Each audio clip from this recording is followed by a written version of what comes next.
वसई पूर्वेतील वसंत नगरीतल्या शेठ विद्या मंदिर मतदान केंद्रावर आज तणाव निर्माण झाला।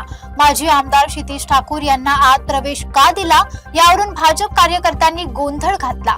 भाजप आणि बविया कार्यकर्त्यात वाद झाला तर परिस्थिती आवरण्यासाठी पोलिसांनी लाठीचार्ज केला।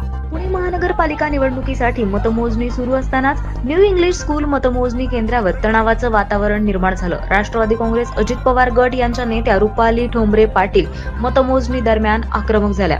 मतदानाच्या दिवशी वापरण्यात आलेल्या ईव्हीएम मशीन आणि आज मतमोजणीसाठी आणलेल्या मशीन वेगळ्या असल्याचा आरोप त्यांनी केला। प्रशासनाने जाणीवपूर्वक ईव्हीएम मशीन बदलल्याचा दावा करत त्यांनी मतमोजणी केंद्रावर गोंधळ घातला। रुपाली ठोंबरे यांनी थेट स्ट्रॉंग रूम मध्ये घुसण्याचा प्रयत्न केला। सुरक्षा जाळीवर चढण्याचा प्रयत्न करत असतानाच त्यांचा व्हिडिओ सध्या सोशल मीडियावर मोठ्या प्रमाणात व्हायरल होतोय। रुपाली ठोंबरे या पुण्यातील प्रभाग क्रमांक 25A आणि 26B या दोन प्रभागातून निवडणूक लढवत असून सध्या त्या दोन्ही ठिकाणी पिछाडीवर आहेत। दरम्यान प्रशासनाने हे आरोप फेटाळले असून मतमोजणी प्रक्रिया पारदर्शक असल्याचं स्पष्ट केलंय।